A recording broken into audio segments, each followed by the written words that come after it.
সব দলেরই দেখা হলো, সব দলেরই দেখা হলো, কেমন করে চালায় দেশ। আগামীতে চাই যে দেখতে দাড়ি টুপির বাংলাদেশ, আগামীতে চাই যে দেখতে আল কোরআনের বাংলাদেশ।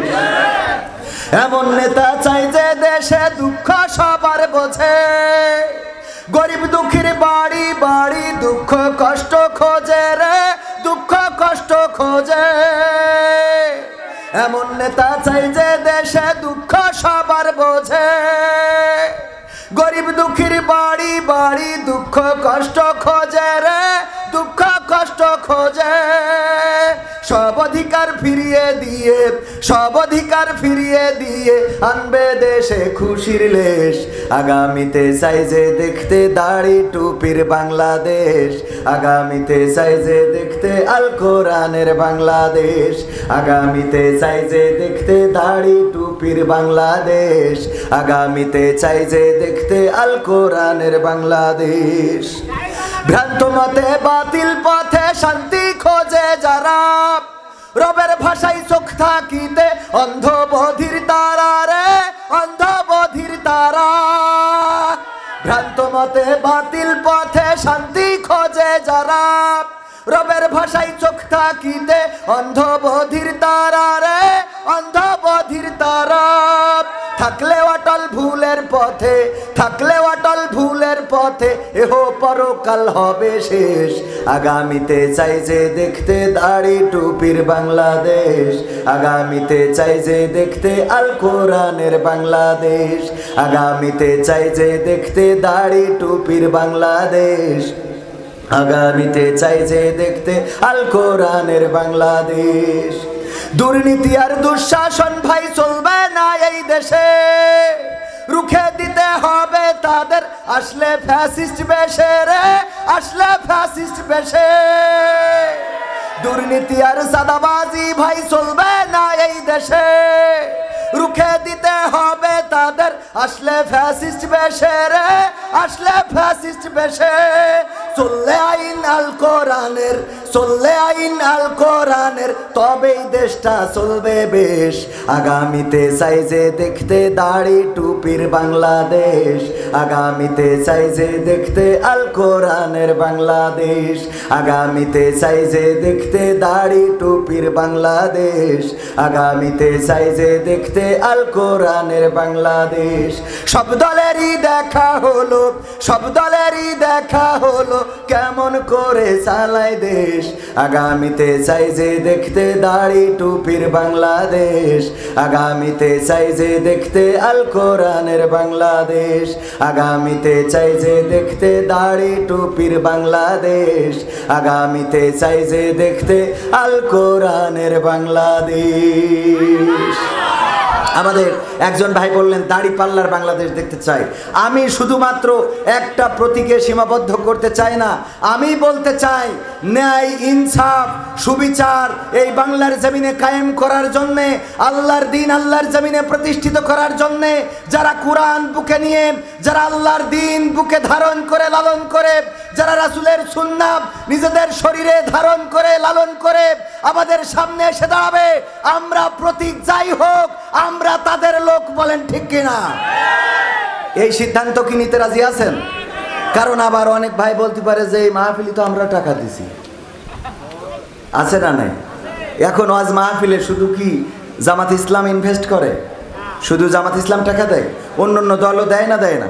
অন্য অন্য দল যারা আছে, চরমনা, আটরশি, ফুরফুরা, বিএনপি, জাতীয়তাবাদী, জাতীয় পার্টির জাতীয় অফিসে আবার মনে হয় আজকে আগুন লাগাইছে।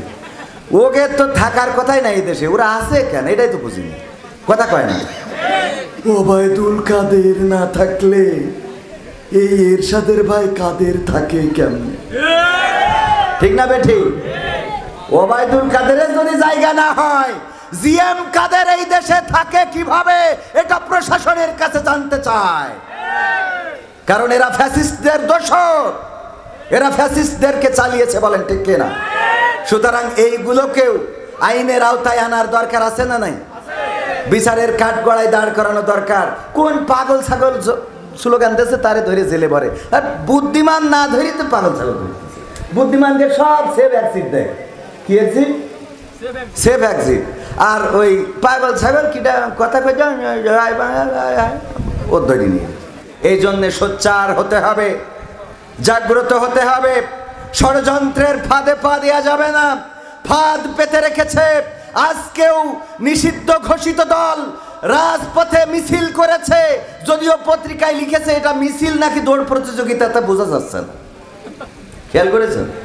মানে মিছিল না দৌড় প্রতিযোগিতা এটা বোঝা যাচ্ছে না, কিন্তু তারপরেও তো করেছে, তারপরেও তো হয়েছে কিছু।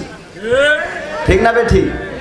মানে কিছু তো হয়েছে। এই যে কিছু হইতে হইতে এক সময় অনেক কিছু হয়ে যেতে পারে না, পারে না? এজন্য সচেতন থাকার দরকার আছে না নাই?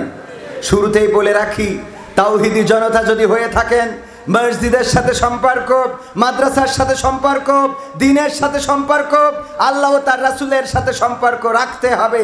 রাসূলের জীবনীতে নাই যে আবু জেহেল মারা যাওয়ার পরে সাহাবীদের বলেছে নাও লাশটারে পুড়াও, আছে নাকি? আবু লাহাবের মৃত্যুর পরে লাশ পুড়ানোর তাগিদ দিয়েছেন? দেন নাই। আল্লাহ রাসূল সাল্লাল্লাহু আলাইহি সাল্লাম যেহেতু জীবনে কোনো লাশের পরে এরকম আচরণ তো করেনি নাই, বরং একটা লাশ নিয়ে যাচ্ছে, সাহাবী রাদিয়াল্লাহু তাআলা আনহুগণ বললেন এই লোকটা জাহান্নামী। কি বললেন? কি বললেন? এই লোকটা জাহান্নামী। আল্লাহ রাসূল সাল্লাল্লাহু আলাইহি সাল্লাম বললেন তোমরা এই কথা কেন বললে? বলল তার দুনিয়ার পরের আচরণ ভালো ছিল না। আল্লাহর নবী বললেন তোমরা জাহান্নামী বলতে পারো না, কারণ জাহান্নামের মালিক কে? আল্লাহ রাব্বুল আলামিন। তিনি চাইলে তাকে জাহান্নাম দিবেন, তিনি চাইলে তাকে জান্নাত দিবেন। আল্লাহর উপরেই এটা ছেড়ে দাও, আল্লাহর উপরেই এটা রেখে দাও। তোমরা বলার ইখতিয়ার তোমাদেরকে দেওয়া হয় নাই। আর একটা লোক যাচ্ছে বললে এই লোকটা জান্নাতি, আল্লাহ রাসূল বললেন এটাও তোমরা বলতে পারবা না, কারণ জান্নাতের মালিক আল্লাহ, জাহান্নামের মালিক আল্লাহ, তোমরা এটা আল্লাহর উপরে ছেড়ে দাও। আল্লাহর নবী সাল্লাল্লাহু আলাইহি সাল্লাম বলেছেন যে মারা যায়, মারা যাওয়ার পরে তার খারাপটা আলোচনা করো না, বরং তার ভালোটা আলোচনা করো। ভালোটা আলোচনা করলে আল্লাহ রাব্বুল আলামিন ভালোটা নিয়ে যদি খারাপটা ক্ষমা করে দেন, এটাই তার জন্য প্রাপ্তি হবে। সুতরাং খারাপের সাথে আল্লাহ রাসূলের সম্পর্ক ছিল না। আল্লাহ রাসূল সাল্লাল্লাহু আলাইহি সাল্লাম খারাপকে কখনো উৎসাহ তো দেনই নাই, বরং খারাপটাকে প্রমোট করেন নাই, খারাপটাকে বারবার সামনে নিয়ে আসেন নাই। আর আমরা খারাপটা নিয়েই পড়ে থাকি। দেখবেন একজন 10টা কাজ করেছে, এই 10টা কাজের মধ্যে একটা কাজ যদি ভুল হয়, ও 9টা কাজ সব বাদ। ঠিক না বেঠিক? এই কাজগুলো করা যাবে? যাবে না। যেহেতু সিরাতুন নবী সাল্লাল্লাহু আলাইহি সাল্লাম মাহফিল আলোচনা করবেন মাওলানা তৈয়বুর রহমান, আমাদের শ্রদ্ধাভাজন বয়োজ্যেষ্ঠ ওলামায়ে, আমাদের শ্রদ্ধাভাজন বয়োজ্যেষ্ঠ এবং পিতৃতুল্য আলেমে দ্বীন, উনি আসবেন। আলোচনা করলেন জুলফিকার আল মাহমুদ, যিনি আমার পিতৃতুল্য এবং অত্যন্ত স্নেহ করেন, ভালোবাসার মহব্বতের একজন মানুষ। এছাড়া আলোচনা করেছেন হাসান আল মামুন লাল ভাই, যিনি আমাদের এই অঞ্চল শুধু নয় গোটা বাংলাদেশে একটি সুপরিচিত প্রিয় মুখ, দ্বীনের মুজাহিদ হিসাবে, দ্বীনের মুফাসসির হিসাবে, কোরআনের মুফাসসির হিসাবে সারা বাংলাদেশে আলোড়ন সৃষ্টি করেছেন। এবং সার্বিক ব্যবস্থাপনায় সাইফুল্লাহ বিন কুরবান ভাইও হয়তোবা ফাঁকে ফোঁকে কথা বলে নিয়েছেন। আমি ওনাদের প্রতি সম্মান রেখে কয়েকটা সঙ্গীত আপনাদের সামনে পরিবেশনা করতে চাই, কারণ আমাদের ইউটিউবার ভাইয়েরাও আপনারাও এসেছেন, আমার কাছে ওয়াজ তো অনেক শুনেছেন, আমার কাছে আসলে এখানে ওয়াজ শোনার জন্য আপনারা আসেননি, এটা আমি বুঝতে পারছি। ঠিক না বে ঠিক?